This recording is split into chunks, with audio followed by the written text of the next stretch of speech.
Hello, everybody. This is Dr. White, and welcome to my channel. So, today I will be talking about design thinking. And design thinking because I just got a new job, and this is a job that I started to fall in love with, especially the program that they introduced to me, which is design thinking. I have been using design thinking for a very long time already in my science classroom. However, when I was able to experience it as an instructional coach, I was able to really see the power of creative thinking and looking at the human person as someone that you design project for. Now, without further ado, let's start talking about design thinking. So this is basic information about design thinking, but some of you might be wondering what's the difference between project-based learning and design thinking. So we'll start first with project-based learning. Now, project-based learning, some schools here around my area are already using project-based learning. Now, project-based learning is a teaching method in which students learn by actively engaging in the real world and personally meaningful projects. Students work on a project over an extended period of time. It can be from a week up to several weeks, up to a semester, that engages them in solving a real-world problem or answering a complex question.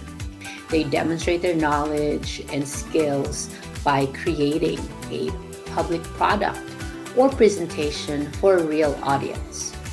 Now, design thinking is similar to project-based learning. However, it is very different because design thinking, although it's also a project-based and problem-solving method, it is a framework that's ideal for tackling ill-defined or unknown problems. This makes it very effective for addressing multifaceted problems by today's increasingly complex organizations. Now, this is similar to what business companies use as a method. Now, there are different stages, particularly 5 stages of the design thinking process, and it includes empathize, define, ideate, prototype, and testing. Let's start defining what design thinking is a little bit more. Now, design thinking is a human-centered and a very collaborative approach in problem solving that is creative, iterative, and practical. Now, what does that mean? The difference between project-based learning and design thinking is that design thinking focuses on human-centered approach, meaning it uses the people, what they need and what they want. You want to look at the person itself in order for you to start thinking about the project that you're going to put together. Design thinking is about exploring possibilities, and when narrowing it down, it kind of looks like this. At the beginning of developing your research, there's a lot of different roads that you have to go through until you finally have that certain focus that leads to innovation. It's also about hitting this sweet spot between human desirability. Is it designed for human need? Is it feasible to produce them? And is there a business viability to it? Now, let's take a look at the design thinking process itself. Like I mentioned earlier, there are 5 stages. Empathize, who are you designing for? Define, what problem are you solving? Ideate, generate as many ideas and solutions as possible. That will lead us to the 4th stage, which is your prototype. You turn idea into a tangible thing. And lastly, to test or put the prototype in front of the users. Now, why use design thinking? So I'd like to use an example. Doug Dietz built this one. So this is an MRI. And so he works at GE on a new MRI scanner with great new technology, sharper images, better diagnostics, and faster results. So it's really a lifesaver. But for it to work, patients need to lie perfectly still.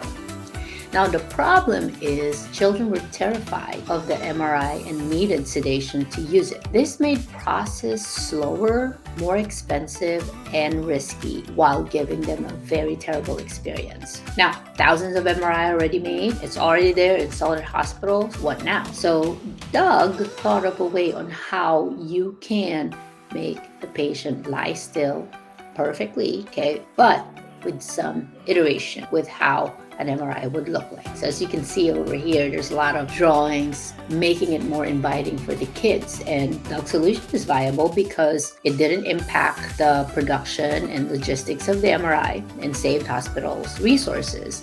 It was feasible because it didn't have to change the way MRI worked, and it was desirable because it turned a scary machine to an adventure for kids. And that's design thinking in action. There's another example I'd like to share with you, which is the Embrace Warmer. So this keeps preterm babies warm at a fraction of the cost of a normal warmer. It's $300 versus $20,000, and it doesn't need electricity.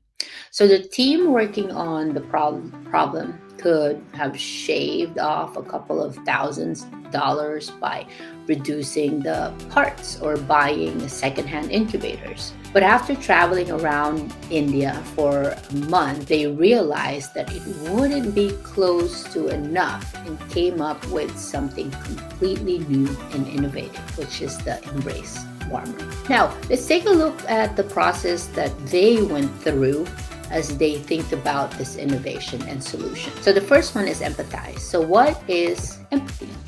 This is what you feel, what the other feels, and you can mirror their expression, opinions, and hopes. Now, why empathize? Now, to discover people's explicit and implicit needs so you can meet them through the design solution. Now, who are we designing for? Different people.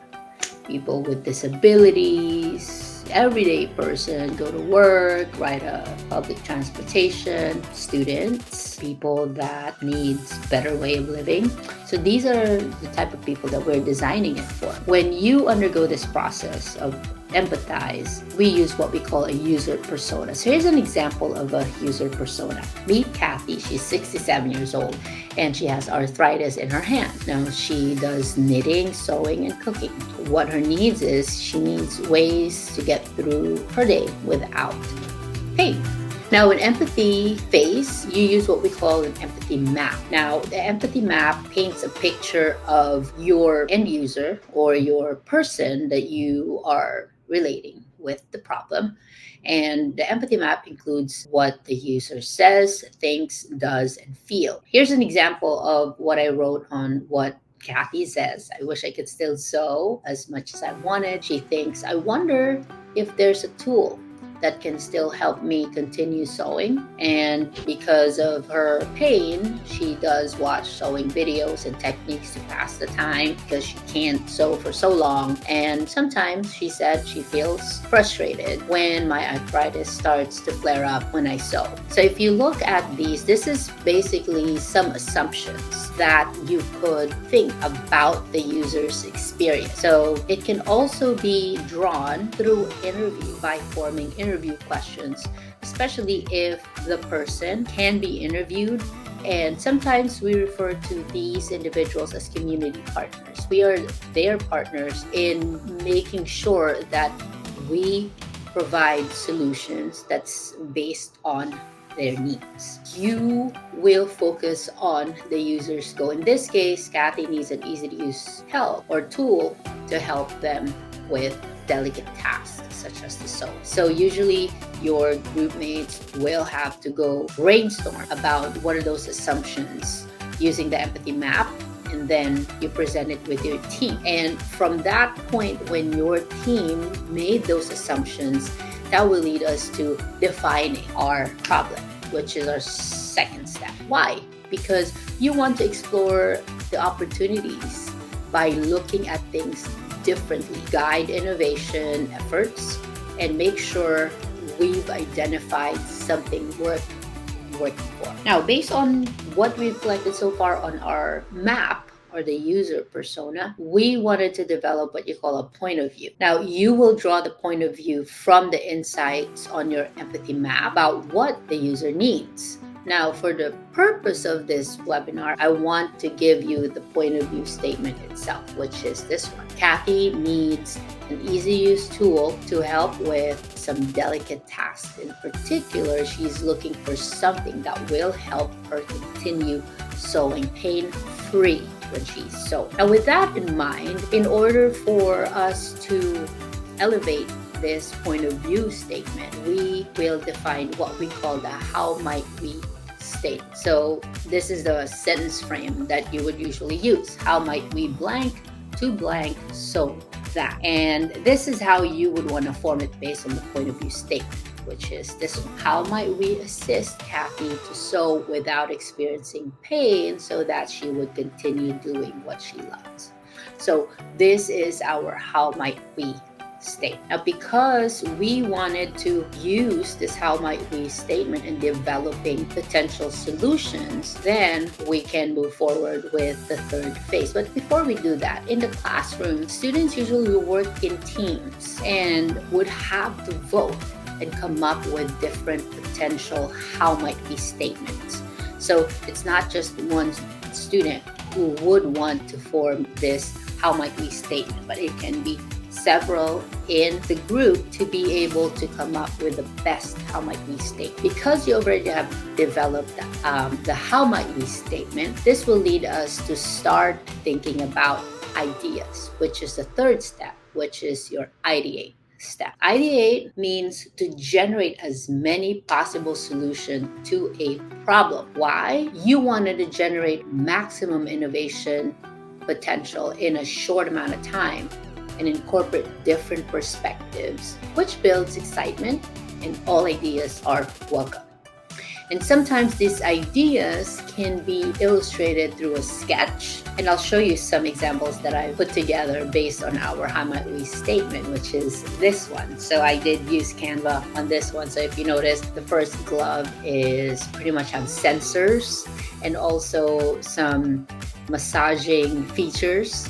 That's one. Another glove is just simply a therapeutic glove. And the third one is an electric sewing machine with a screen with an AI-powered machine that will sew for Kathy. In this particular phase, it's basically quantity, not quality, that matters when you start putting ideas together.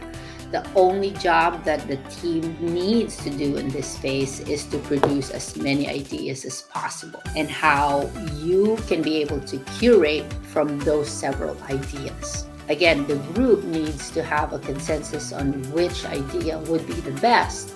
And once you have chosen that best product of your ideas, then that will lead us to getting into the fourth step, which is your prototype. Now I'll show you a sample of a prototype. So this is a mug that has a sensor that will sense if the mug is still warm or not. So if you notice, there's like a breadboard. So the breadboard is like it's a kit that you can put together to generate kind of like a code in order for this chip to sense if the mug is cold. So this is an example of a prototype. Prototyping is turning your concept into something concrete, tangible, and something that you can test. Why? Of course, to gain empathy, to explore, to test, and to inspire, and to test your hypothesis to get closer to your final solution. So I just want to share with you my school's way of doing design thinking. So it's a full year course of our block, twice a week classes of design thinking, where students are looking through problems that they observe out in their neighborhood, their community, around the school, anywhere. And they come up with this idea, but of course they need to go through the process of design thinking in order for them to come up with their solution. And towards the end of the year, all students school-wide would be presenting their design thinking project. So here are some examples that I gathered when we did our last design thinking exhibition in May. So this is just one. Although these are not working prototype, like this screen right here, proof of concept that this robot, from what I remember, this group wanted to have kind of like a elderly companion at home that is a robot that roves around the house. So that is that, and there's some features that the elderly can use. That way the elderly can live independent. The second one on the right hand side is kind of like a school shooting prevention. So what they did was they actually used what you call a projector screen that will show that the classroom is empty, but the students are actually in there, but it tricks school shooters that there's no one in the classroom. So that's their idea and proof of concept. It's not testable, but remember, a prototype could be and has to be testable. So here are some more of the proof of concepts that some of the students that I work with and have seen how they develop their projects into a concept. So these are some examples. So saving support is like a necklace that alert when they are victims of domestic abuse. And then the light it up, this is an app feature that helps children, workers cross the street safely. So these are some examples of the proof of concept, although they are not testable. But if they get to the point that they're starting to prototype, then it has to be a working model. Now, prototyping it's like a place where you keep on trying and trying, but it will lead to the innovation in itself. It's not always perfect that you get the solution or you get the prototype right, but because of those failures, it'll lead to a better product itself. And of course, when you do prototyping, you build a tool using the materials that you have. Sometimes because of resources and all that, you won't be able to get to the prototype that you wanted, which is why you work with the materials that you have available. And then, of course, as a part of the prototyping, you as a team will test it. It can be like a quick test around some people or group that's near you before you can even get to the fifth step, which is to test. Now, when you say testing, it involves the end user or your community partner because they are the ones who needs it. And you are testing concept with the users itself so that you can understand how the user will use it. And it's a way of continuing to gain empathy for your users and evaluate your solution. Of course, you need to capture questions and get the person testing the tool and make sure that they ask questions about it. And also, you also need to know their feedback and then improve your product. And sometimes you also do some feedback session. What worked well with your team, what didn't work well, and what could be improved upon based on your user's experience. So that's basically your step 5 or your 5th process in your design thinking process. Now, in real life, design thinking is not a linear process. You're constantly iterating, changing things until you're happy with what you create. Now, how do we use this in our curriculum or in our classroom? Now, I have some quick ideas for science, applications of concepts that you may have learned in class, real-world scenario problem solving, and even STEM building and experimentation. You can use design thinking there. But remember, it has to have a human element into it. Social science, same thing. Some community issues, school issues, neighborhood issues, political issues. These are some examples of how you can link and tap into design thinking. And also non-academic subjects, social media issues, mental health issues, career or job-related issues. These are some just examples where you can use design thinking.